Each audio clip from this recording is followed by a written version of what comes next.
Welcome. This podcast is an exploration into being human and what's possible when there's less attention on the noise in our heads. Warning. While listening to this broadcast, you may experience moments of deep peace, sighs of relief, personal insights, or long stretches of dead air. Do not be afraid. This is normal. Under the Noise with Win Morgan and Kate Roberts. Hello, and welcome to this week's Under the Noise with me, Win Morgan, and... I'm Kate Roberts. Hi, Kate. Hey. A few weeks ago, we had an episode where the title was Your Podcast Sends Me to Sleep. And this week, we get an email from a listener saying, talk more about sleep, please. I'm having difficulty falling asleep. And I've been having some challenges for a while with it. And I find it, oh, well, that's the one person who doesn't fall asleep to our podcast. We need to do a better job at sending people to sleep. But it's funny, I haven't told you this. Somebody else, a client of mine said, hey, you know the warning you have? So the warning you've just listened to, dear listener. You should also say, do not drive while listening to this podcast. Really? They were driving. I kid you not. They were driving, and they said, I was so relaxed. I had to kind of be careful not to be too relaxed because I was finding it difficult to stay awake. It was kind of late in the evening, and I'm listening to the podcast, and oh no, I've got to get back on it. So they had to switch the podcast. I love that. Oh, I mean, not that it was dangerous, but yeah. I love that. The fact that they still had the conversation with me, clearly the story ended well. It was okay. Mm. So as well as you will experience moments of dead air, do not be alarmed. Do not operate heavy machinery, nor drive an automated vehicle while listening to this podcast. Maybe something else to add at some point. Anyway, I find that amusing. In a good way, I'm not, as you said, not laughing at anything that could cause any trouble. So please be safe. Anyway, back to sleep. Back to sleep. I don't want any lawsuits, but I want everyone to be safe.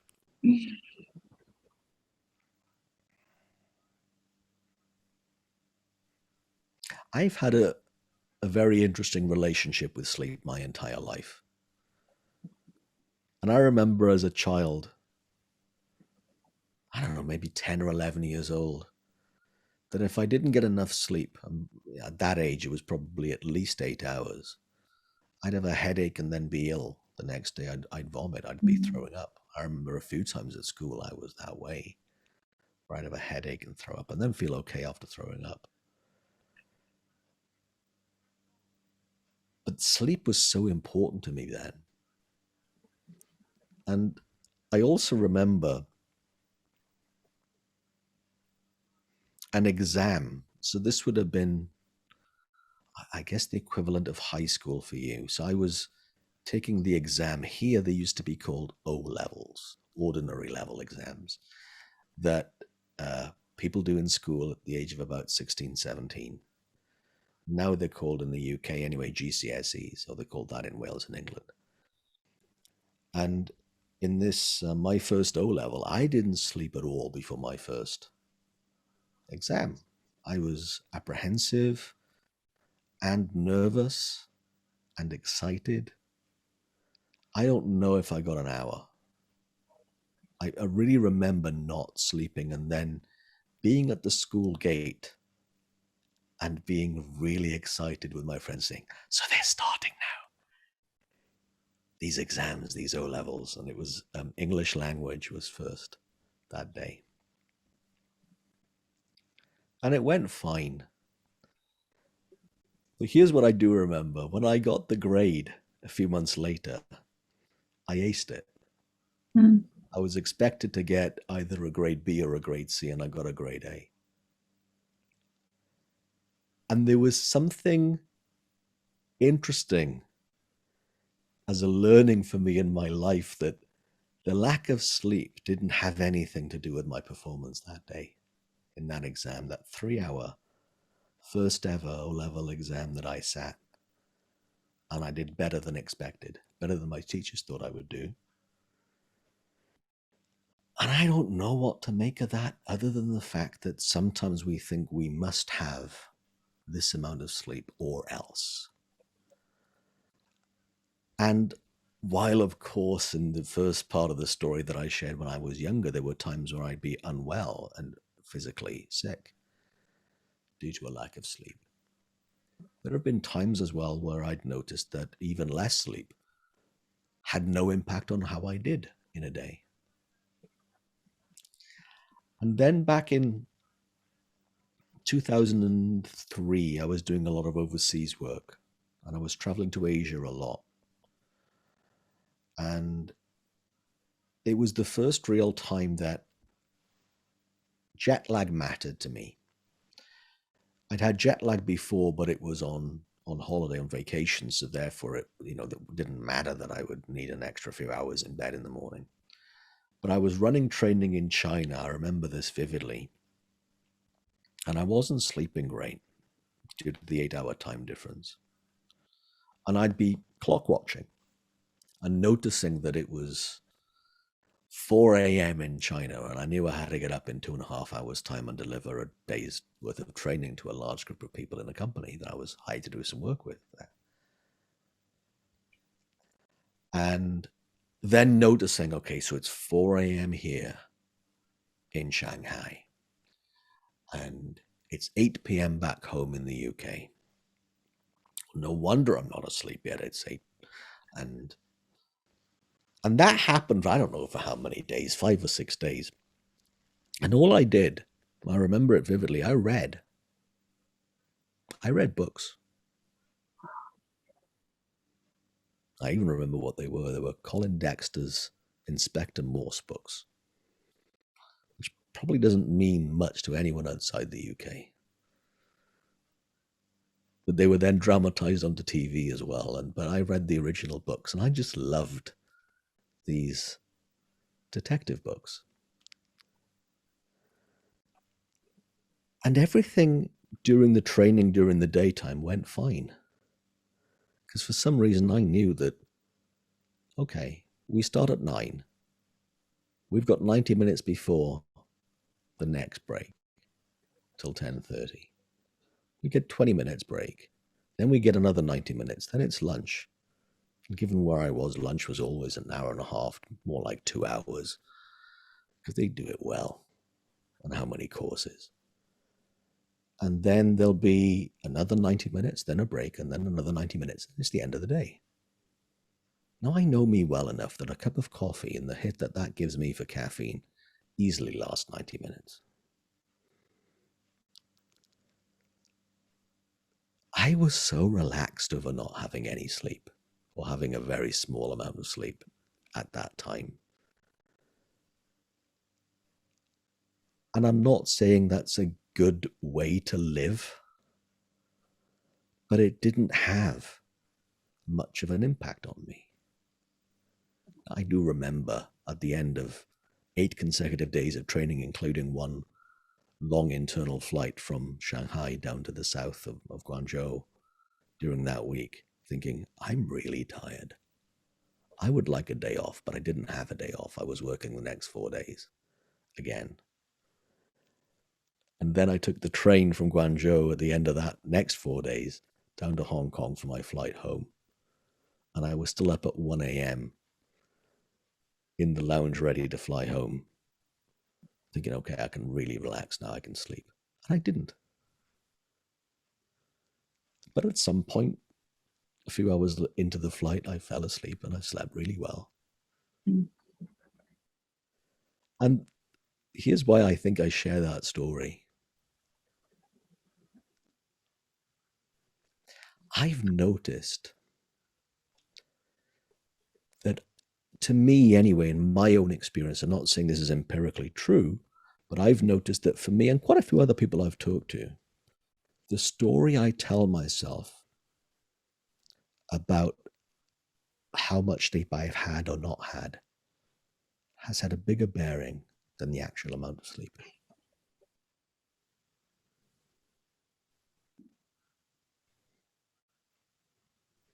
I've got a lot more to share, but I want to just pause there for a bit, Kate, and just I'd love to exchange what you see about sleep. Mm,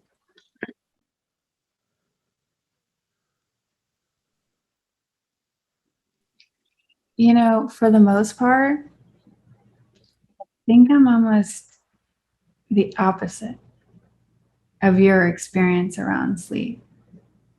So, like, if I go to lay down and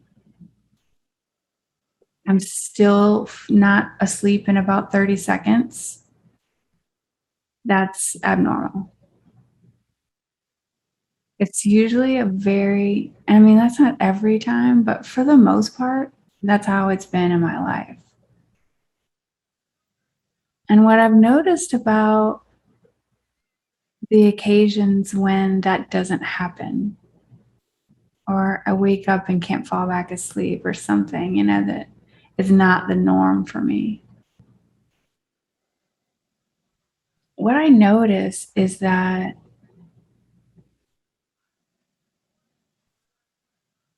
my mind is such a storyteller. Mm. And it also loves to, once I've had a thought, so say I have a thought like,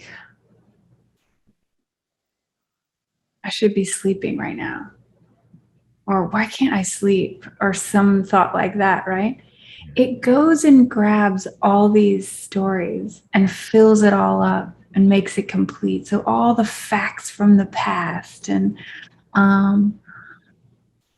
basically fears about the future, like tomorrow I'm going to be tired, and I never, I usually don't have a problem with sleep. What's happening? And it kind of snowballs into this beautiful story of why I'm not sleeping, or what's going to happen if I don't sleep, or how long have I been sleeping, and if I wake up at this time, how much sleep will that be? Like, it just needs to just create this huge story around it. And very rarely do I find myself awake without the storyteller. Like you said, where you read a book and you even remember the books that you read that created something so special for you that you remember it to this day. Mm.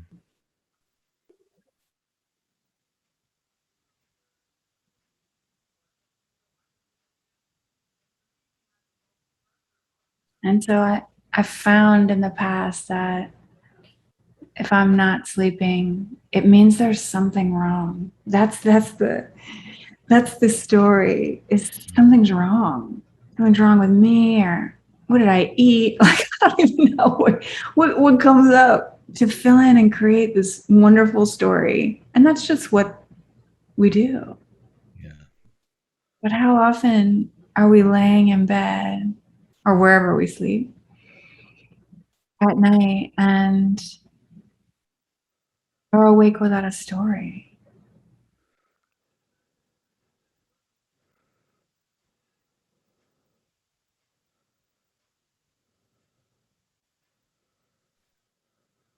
Now that would be interesting. Awake without a story. Mm.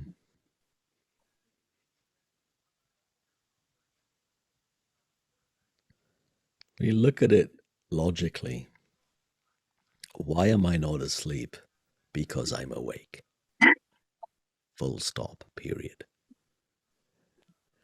There's nothing beyond that other than, as you said, a story that we make up. Why is this light on? Because I didn't switch it off yet. Nothing else. Yeah. There's nothing else happening other than we create a story. Now, I do want to make it really clear. I'm not saying that sleep isn't important. It really is. It's really helpful and very healthy for us to get sleep. But the stories that we have about it often is the thing that keeps us from being asleep. So here's another example of that, right? I downloaded a sleep quality app a few years ago. I think it was 3 years ago. They were became quite an in thing. So you're meant to have, I think, on the mattress, have the cell phone with the app running all night. And then it would tell you how much deep sleep you got, where you weren't moving around, and how much shallow sleep you were getting, to then give you an indicator of the quality of sleep. Well, in the week that I had the app downloaded and was trying it, my sleep was dreadful. It was far worse because I had sleep on my mind and how good my sleep was and how bad it was. But whatever it was, I had sleep on my mind. I had a story about sleep. I deleted the app and I started sleeping a lot better really quickly. And I went, isn't that interesting? Mm.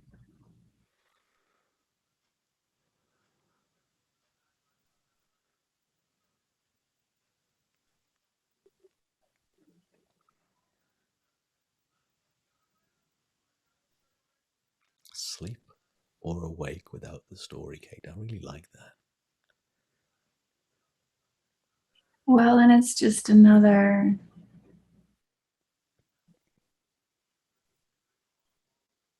I think it's also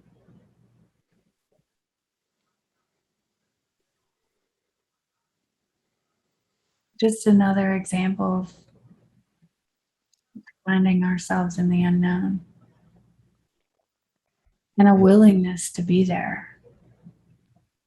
Yeah. Because if we're awake without a story, we have no idea when we're going to drift back off again. Yeah.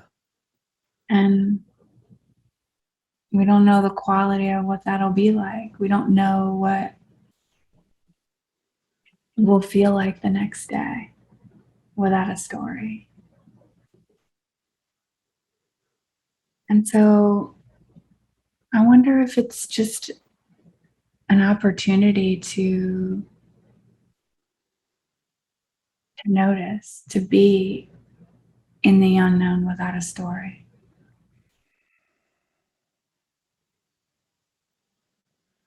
I don't think there's anything, our minds are just storytellers. That's what it does. Yeah. I don't think there's getting this thing wrong. It's just a really cool, exploration into, we just don't know. And a willingness to be okay there Yeah. without it. So even if we make up a story that sleep really matters, maybe we're wrong about that too. Maybe even having that story doesn't matter. Maybe having, hey, I should really be asleep by now. What's wrong with me? Did I have cheese? My parents told me when I was a kid not to have cheese. Nightmares. Maybe I'm awake because I'm scared of nightmares. Maybe there's some subconscious, right? And we'll just start spinning. But at some point, because our mind will wander to something else, and it'll wander back to sleep. It always does. Yeah. At some point.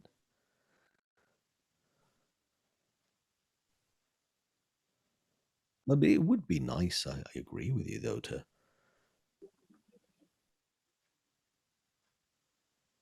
never have a story about sleep when we're awake at 2 a.m.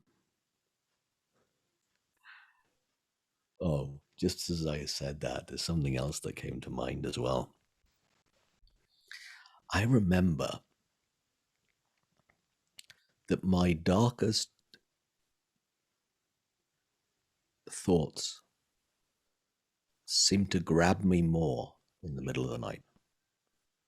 Mm. And I brought this up once with a dear mentor of mine. And they said something like, well, does that surprise you? And I said, slightly leading question here, I thought, because clearly there's something in this that makes it obvious. I said, well, yeah, it is obvious. The lights are out. There's no other sound. There's no distractions. It's like if you want to, why do they turn the lights off at the cinema and the movie theater?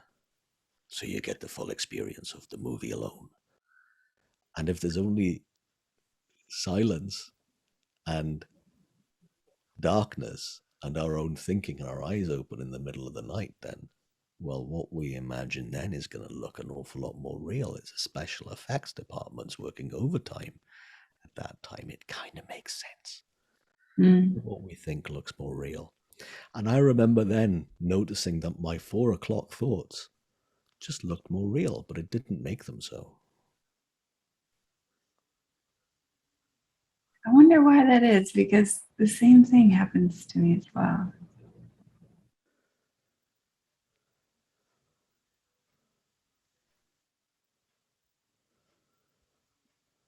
Why do they look more real? Have you ever turned the lights down to watch a TV show that you really want to get into, or a movie? Yeah. Yeah. Why?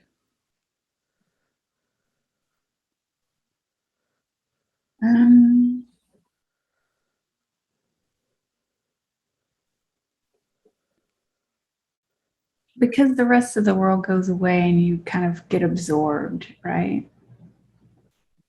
That's probably why. Yeah. So we're absorbed in the story of the TV show and the movie. And I don't know, but it seems to me that it makes sense that that's what happens when we are awake at 4 a.m. and there's no other distractions. There's just the absorption into our own imagination at 4 a.m. because there's nothing else going on.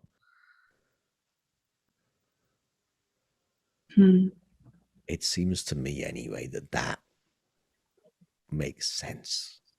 I remember watching a movie. I had a movie. I bought the movie, a wonderful Australia. I like horror, okay? Gonna say it. I love horror movies. Australian movie called Wolf Creek that was around, I don't know, maybe in 2004 or something.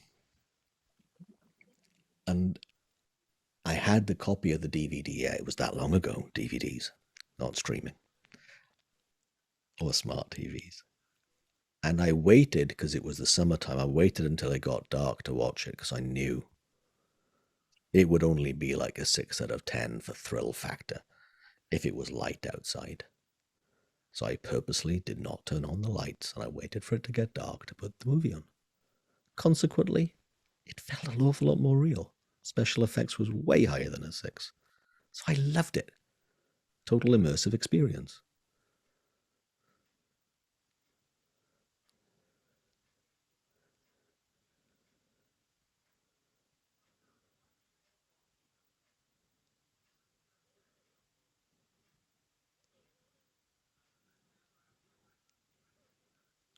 And I remember, again, you're seeing that as my 4 o'clock thought while I am having the same special effects as when I watched that movie when it was dark and the lights were out. Oh, there I go again. It's going to look more real at 4 o'clock.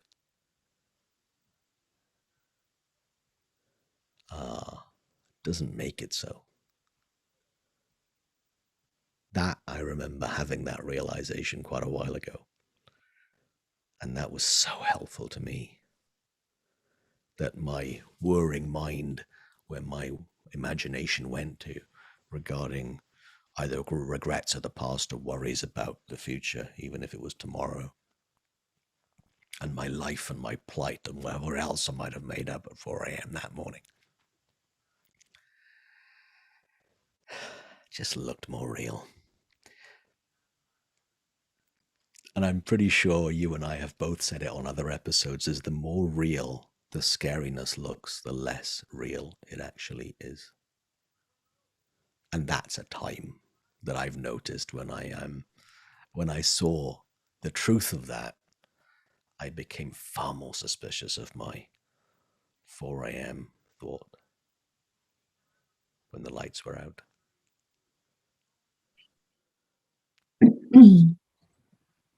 You know, it was actually a conversation that I had with you.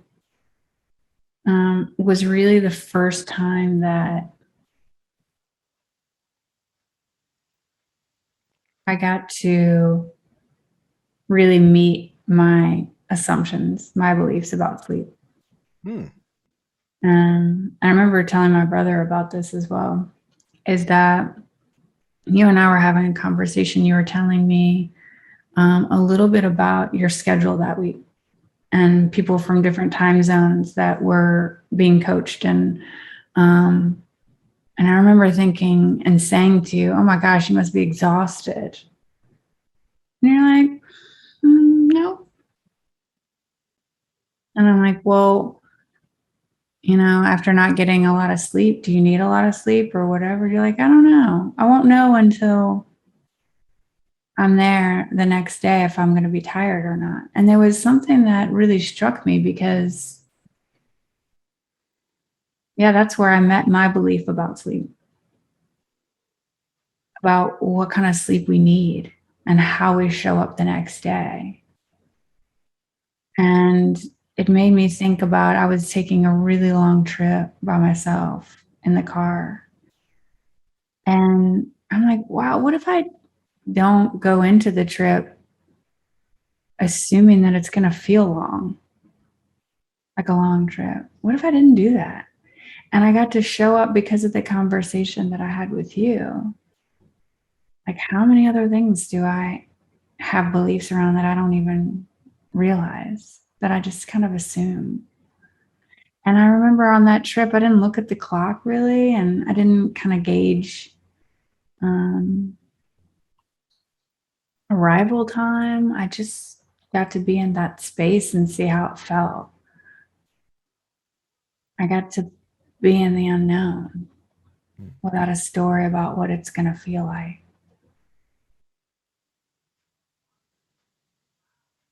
And could it have still felt long? Sure. I had no idea how it was going to feel. Yeah. And that's what's so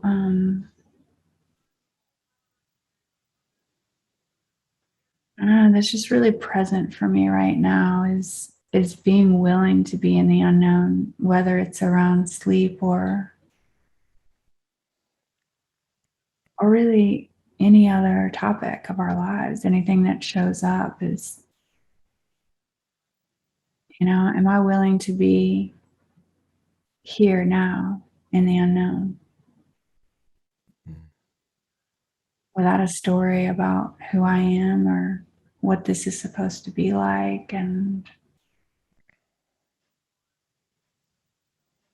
one question, I know you and I talked about this, but a question that's been coming up for me in the last few days is, can I just be right here and love it? Mm. Can I love that, whatever it is? And when I don't have a story around it, that moment, whatever's happening, and I get present, you know, I've discovered that very often it feels like a yes. Like, yeah, okay, I can love this.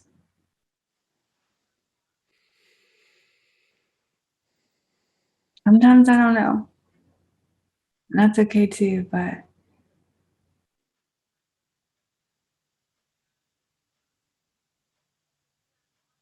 it's a nice question to sit in the present moment. It really is. Because I would imagine that our biology is good enough to know how much sleep it needs, Mm, and it will self-correct. And if on a long drive, then it says, "Hey, pull over. mm, You need, you need either a nap or some air, or a coffee, or all three, or stop here. There's a motel." without story, I think it's, again, going back to the title of this podcast, Under the Noise, under the story, there is the wisdom of all things, including sleep, including rest.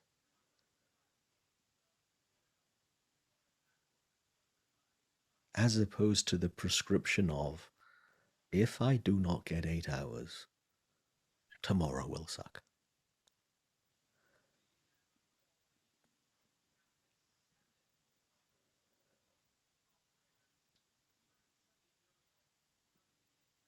I could talk for hours about sleep. And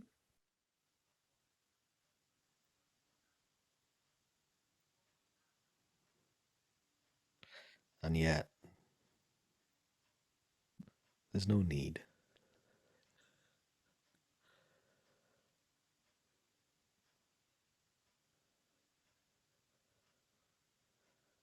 And whatever techniques we've played with in the past, if we have trouble falling to sleep, if we're not one of the lucky people that takes 30 seconds from head to pillow to eyes closed, Kate Roberts. I mean, I've played with so many different techniques, and some of them work some of the time, and some of them don't, and eventually I sleep.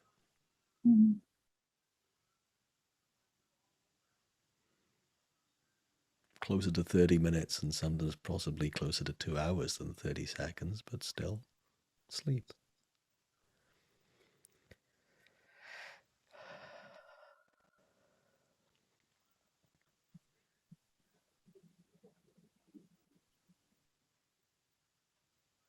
And it is great to remember that we make up meaning when there isn't any.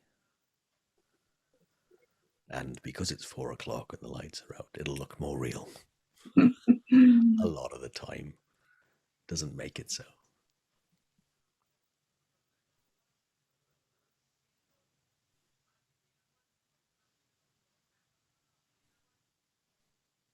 Thanks, man. Thank you, Kate. You've been listening to Under the Noise. I'm Kate Roberts, and I'm here with Wynn Morgan. Hello and goodbye. Thanks so much for joining us. If you have any questions or topics that you would love for us to chat about, please reach out by email. Our details are at the end of the podcast or below if you're watching on YouTube. And we loved having you here with us. Thanks for joining us. We'd love for you to subscribe, rate, and review. If you have a topic or question that you'd like us to chat about, email Wynn or Kate at wynn@winning.co.uk and Kate at katerobertscoaching.com. Until then, enjoy what's possible under the noise.